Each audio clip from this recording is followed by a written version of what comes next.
María Ángeles Cartera y tengo 77 años y soy artista.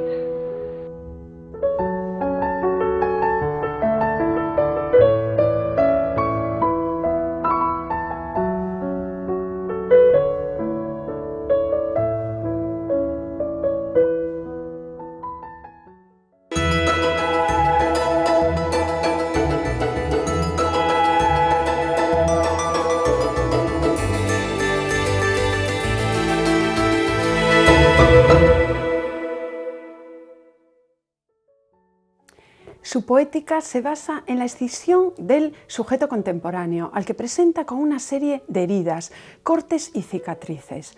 Usa el recurso alegórico del agujero para hablar de las interioridades humanas y domésticas.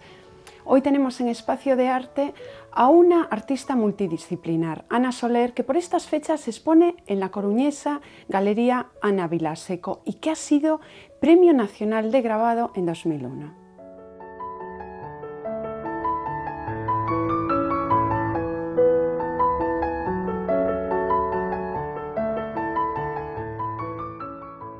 Gracias por acudir a nuestra llamada, Ana. Hola, Si te parece, empezamos la entrevista, pero muy telegráfica. ¿Quién es Ana Soler?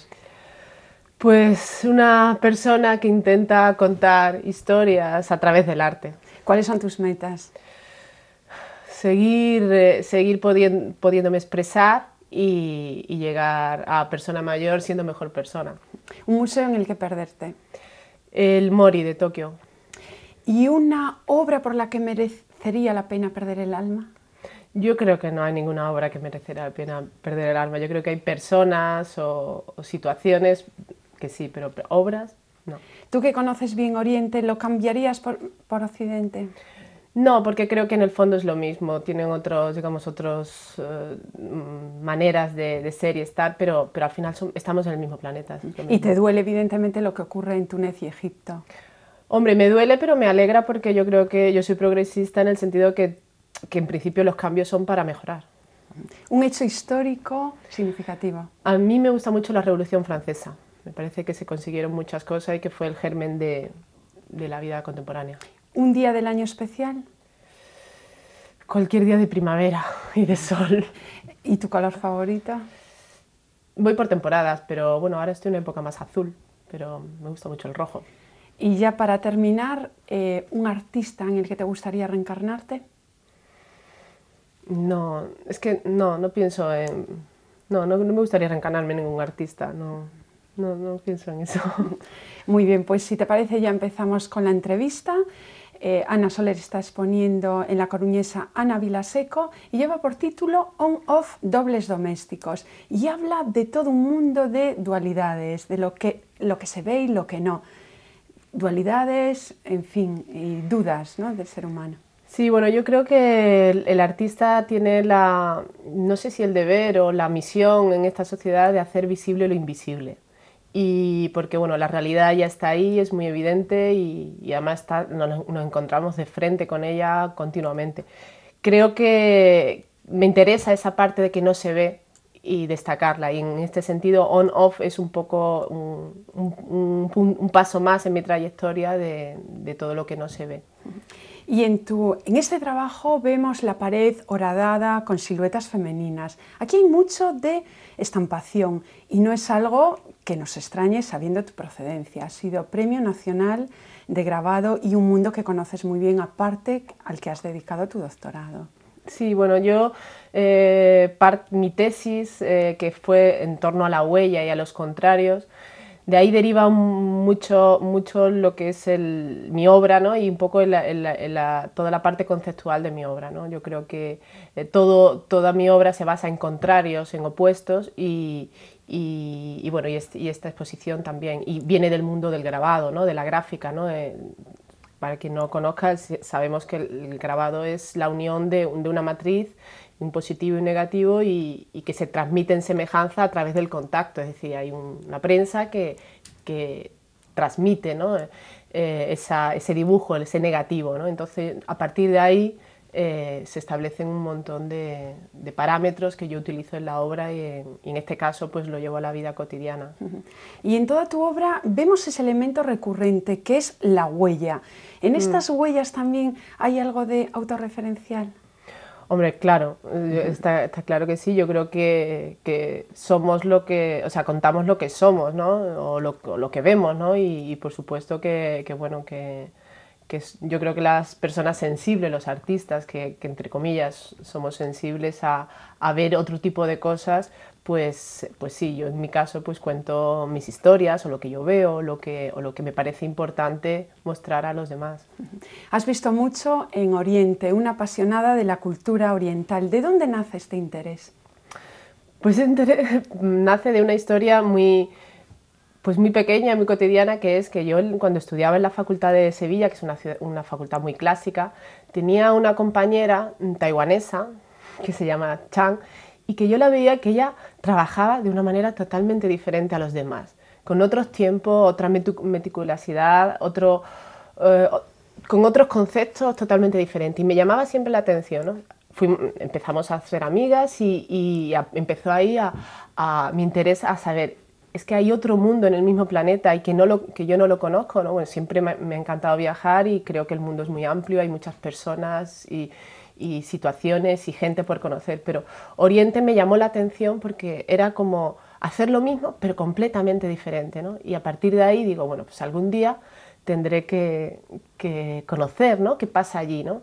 Y cuando me despedí de ella, que hizo el doctorado también, y me despedí de ella, digo, bueno, nos vemos, sí, pero vamos a estar muy lejos, tal. Y me dice, no, pero estamos en el mismo planeta, ¿no? Y entonces, pues bueno, ahí empieza mi... Ahí empieza y mucho resultado le ha dado Ana porque realmente ha hecho series, instalaciones grandiosas, como por ejemplo aquella de Sadako, todo un homenaje a un hecho reciente de la historia japonesa, el bombardeo de Hiroshima, y a una práctica tradicional, la práctica del origami. Háblanos de esta pieza. Bueno, la pieza Sadako entra dentro de un proyecto más amplio, ¿no? Que es el que desarrollé estuve 2 años en Japón, el primero gracias a una beca de la Junta de Andalucía, el segundo a una beca del MACUF, y hablaba un poco de cicatrices invisibles, ¿no? Es un poco todo lo que no se ve de ese Japón. Y dentro de esas cicatrices pues intenté describir cosas que yo percibía en Japón, pero que aparentemente no se veían, ¿no? Y en esa mirada, ¿no? Que tenía yo cuando estaba allí viviendo y conviviendo, había un tema que era el tema de la guerra perdida, ¿no? La Segunda Guerra Mundial y la pérdida del imperio japonés. Y era una cosa como que nadie hablaba, que cuando tú te acercabas a una persona y le hablabas, oye, ¿cómo sentís esto? Tal, siempre quedaba un poco como, eludían el tema, ¿no? Pues había como miradas extrañas. Y entonces, pues bueno, en Hiroshima, visitando el Museo de la Bomba, que es impresionante, que creo que todo el mundo deberíamos de ver para no olvidar qué pasó allí, pues hay unas cadenetas inmensas de garzas y me interesé por ese evento, ¿no? Que parecían como flores de papel.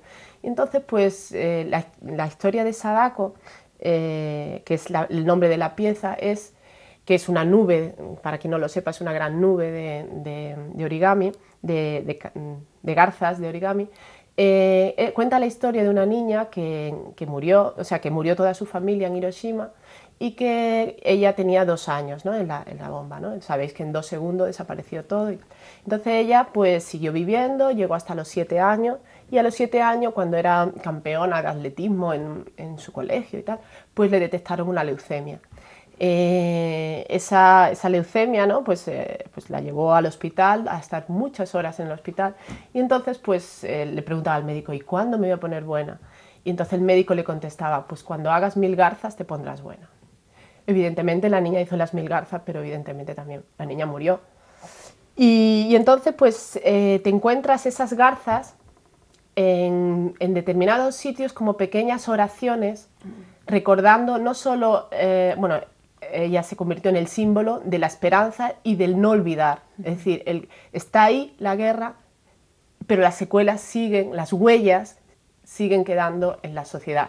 a nivel físico, porque bueno, generan un montón de enfermedades, pero también a nivel, digamos, en la mente de toda esa gente, ¿no? Entonces, pues eso, cada vez que alguien dedica un minuto a hacer esa... es como una oración recordando, ¿no? Y yo invité a mucha gente, a amigos, a que dedicaran un poquito de su tiempo a aprender cómo se hace una garza. Que es dificilísimo, ya nosotros en bueno, el no colegio... es difícil. Los niños allí ya saben hacer un montón es una práctica además sí, común y habitual. Bueno, ¿cómo has desgranado Japón, toda la cultura? Te has fijado también en los entresijos, en lo bonito, en lo poético, pero también en lo duro de determinados acontecimientos. Por ejemplo, descubrimos que es el país con más índices de suicidios del mundo y tú haces una instalación que titulas así, Suicidios en el limbo. Esta es una pieza más dura.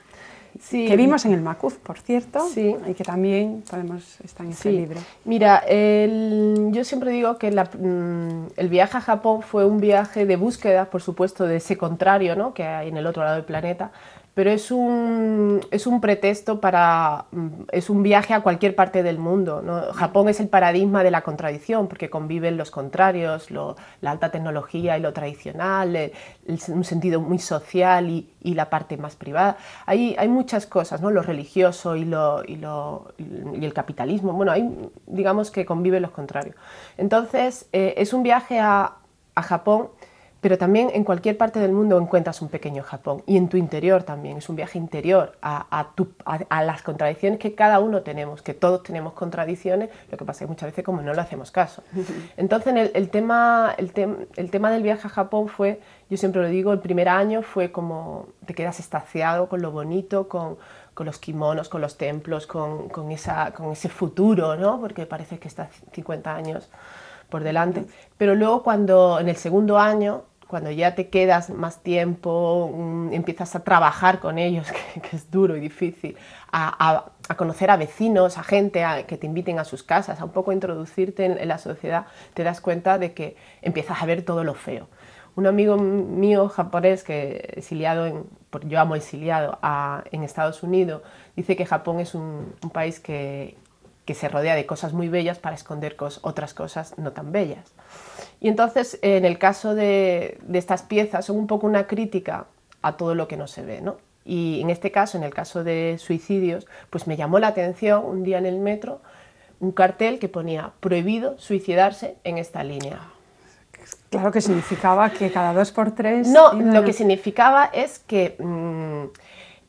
porque si una persona se suicida en esa línea, pues la familia tiene que pagar los costes de parar el tren, de limpiar y volver a su puntualidad, digamos, de cronómetro, ¿no? Entonces, claro, pues a lo mejor el que se va a suicidar, pues si hay otra línea que no tiene multa para su familia, que además se va a quedar desgraciada, digamos, con su pérdida.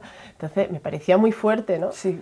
Pero bueno, y fuerte que también has tratado los suicidios colectivos, fuerte que queden jóvenes para matarse. Bueno. Instrucciones cómo matarse, un suicidio muy por fuerte, internet y muy tal. Fuerte. Pero bueno, a mí, de todas maneras, el tema de los suicidios, y por eso lo llamo suicidios en el limbo, los suicidios están ahí, son más, digamos, la gente se muere, pero a mí me interesaban más los suicidios en vida.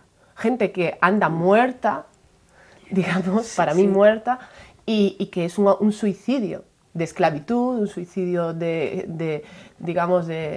un suicidio contemporáneo en vida, ¿no? De hecho, también has hecho una larga serie fotográfica con la gente incluso en ese trance entre lo dormido y lo muerto. Sí, me interesa digamos, ese guiño Pero en el caso me interesa el fenómeno del hikikomori, que no sé si lo conocéis, pero es jóvenes que se encierran durante años en su habitación con un mundo virtual, PlayStation, Internet y tal, y sus padres le pasan la comida por debajo de la puerta, digamos, y no salen para nada. Que pueden pasar unos 5 años desde que están metidos ahí. Y luego, además, aparte de que no salen, es un hecho que está oculto en la sociedad, porque es una vergüenza, es un síntoma de fracaso, y en una sociedad donde el fracaso no se concibe, pues es muy impresionante que no haya cifras de hikikomori cuando hay un montón de jóvenes encerrados. Entonces, tú ves eso en Japón y dices, vale, esto no va a llegar nunca aquí, tal. Pero es que yo veo indicios de que no va a pasar igual porque la cultura es diferente y tal, pero yo veo indicios de gente, o sea, un niño con 7 años que se tire 3 horas en la videoconsola, a mí me parece grave, en vez de jugar en la calle, ¿no? Y entonces, no sé, yo como estuve en el 2006, ¿no? Y ya veo cosas que veía allí y dices, no sé, da un poco de vértigo, ¿no? Sí, sí. No, además temas, otros que has tratado, por ejemplo, esa pasión por comprar, por la moda, por la esclavitud de las marcas. Eso que has retratado en una pieza oriental, pero puede ser un tema totalmente occidental. Totalmente occidental, o sea, la pieza Crazy, por eso digo, habla de esas chicas, ¿no? Obsesionadas, ¿no? Pero que venden de todo, o sea, venden favores sexuales a ejecutivos para comprarse un bolso de Prada. Muy fuerte. ¿Me entiendes? Y luego todo eso contrasta con el budismo, con prácticas tradicionales. Con prácticas tradicionales, entonces está el capitalismo más feroz que llega a enloquecer y luego cosas pues muy tradicionales y luego un Japón rural que no tiene nada que ver con Tokio, porque muchas veces hablamos que Tokio no es Japón y Japón es Tokio, yo siempre lo digo, ¿no? País de contrastes. Si te parece, vamos a hacer un pequeño inciso porque hay un crítico que hace años sigue tu obra. Él es David Barro y vamos a escuchar lo que nos comenta. Bueno, para empezar a hablar de Ana Soler, pues se me viene a la mente esa anécdota que se cuenta de cuando Velázquez entregó su retrato a Inocencio X y él lo rechazó diciendo troppo vero, ¿no? demasiado real porque realmente enlazaba completamente con la vida. Pienso que ese abismo de lo real, esa manera de disimular muchas veces las cicatrices está también detrás del trabajo de Ana Soler, ¿no? Evidentemente de una forma mucho más metafórica. Ana Soler trabaja la complejidad de lo que somos, ¿no? La complejidad de lo que somos desde dentro y cómo muchas veces pues, maquillamos de alguna manera ese otro yo pues de cara hacia afuera, ¿no? En ese sentido hila o teje una serie de referencias, de representaciones y de ambivalencias entre lo caliente y lo frío, entre lo privado y lo público, para generar un corpus de obra que bueno, ya conocemos muy bien, sobre todo aquí en Galicia, debido a que lleva muchos años afincada y es un lujo realmente pues, poder contar con un artista de las características y de la trayectoria de Ana Soler. No pienso, por ejemplo, en sus últimos trabajos, y también podría pensar en la figura de un tokonoma, ¿no? esa sala japonesa. Además su vinculación con Japón es muy grande desde que tuvo una larga estancia que creó una serie de obras muy relacionadas con la cultura japonesa, y pienso que ese tokonoma que hace brillar lo interior para salir a lo exterior está escondido dentro de esta parte de todo el nuevo trabajo de Ana Soler, ¿no? Lo vemos en la instalación impresionante que hay en estos momentos en la Galería Navila Seco, y realmente que sería un poco como esa parte de Alicia a través del espejo, pero al revés, ¿no? Digamos que ella nos invita, en vez de a salir fuera, de atravesar el espejo para ir más allá, casi es como un efecto de retrotraernos hacia el interior y de entrar en lo doméstico, ¿no? De ahí también ese juego con el nylon que la acerca al universo de lo femenino, aunque su trabajo realmente no es que trate de reivindicar lo femenino, sino que realmente se llega a esa condición por esa naturaleza de lo real, del hecho de ella misma ser mujer, ¿no? Pienso que también es una feliz coincidencia que esta exposición pues, se dé en una de las galerías, también llevada por dos mujeres, madre e hija, y que realmente es de las galerías que más ha despuntado y que más está pues digamos funcionando hacia adelante en los últimos años en Galicia, ¿no? Y es ahí donde vemos más que nunca esas pequeñas fisuras que componen el corpus de trabajo de Ana Soler, la violencia de lo oculto, a veces de una manera muy sutil, en ese sentido también otra vez muy japonesa, donde nos deja ver lo que somos y lo que no somos, o lo que aparentemente somos, pero siempre desde un modo sutil, ¿no? John Berger habla de que todo arte basado en una observación profunda de la naturaleza termina por modificar nuestro modo de ver esa naturaleza, y pienso que esa máxima está presente en todos los trabajos de Ana Soler y también en el título de On-Off o Dobles Domésticos, que nos habla de ese continuo juego muy cercano a las heterotopías de Foucault, muy cercano a esa condición doble de nosotros como seres humanos. Gracias a David Barro. Nosotros que nos hemos acercado a Dardo Ediciones, que es el director, ¿qué te ha parecido este comentario? Me parece que acierta bastante con la idea que me mueve a expresarme con el arte visual, que es sacar un poco lo que hay dentro y poner un poco un acento en toda esa hipocresía de lo que somos, lo que queremos ser, lo que mostramos, lo que no mostramos, y todo eso creo que... También ha hecho una observación sobre el trabajo femenino y ya ha dicho que no tienes nada que ver, pero es que, claro, nos lleva a preguntarnos a lo siguiente: trabajando con nylon, trabajando con los vestiditos, con los recortes de la ropa, con los cabellos, las cabelleras femeninas, ¿no hay reivindicación de trabajo femenino? Yo lo digo y me lo preguntan siempre, no hay, es un poco lo que decía David, sí. O sea, por el hecho que soy mujer, pero podía ser persona que vive en la calle o hombre minero, o sea, cada uno es lo que es. A mí me ha tocado ser mujer, como me podía tocar lo contrario, ¿no? Y yo cuento esas historias porque es lo que vivo, ¿no? Pero no reivindico nada. No creo que las mujeres seamos ni superiores, ni inferiores, ni nada. Somos iguales y cada uno tiene unas vivencias, una experiencia. Has viajado a Japón, pero también has viajado por el mundo adelante, y eso te ha llevado a que hagas series de ellos y que trabajes por temas. Y sobre todo que trabajes la instalación, estas instalaciones tan grandes. Sí, me interesa el concepto de instalación digamos, por cómo invade el espacio y el tiempo. No solo el tiempo yo creo que es muy importante en mi obra, igual que la palabra, ¿no? Que sí, también a veces es importante, pero es en un sentido pues metafórico, ¿no? El tiempo que yo tardo en montar 12.000, o sea, sí, o 5.000 cuchillos volando, es un tiempo que te hace pararte en qué estás haciendo y por qué lo estás haciendo. Tiene un poco una filosofía zen, pero también cuando tú estás recorriendo una instalación, estás viendo diferentes versiones, te metes no es un cuadro que, digamos, lo consumes de una manera más directa, más fría y más unilateral, ¿no? Me interesa la instalación por el tiempo y el espacio.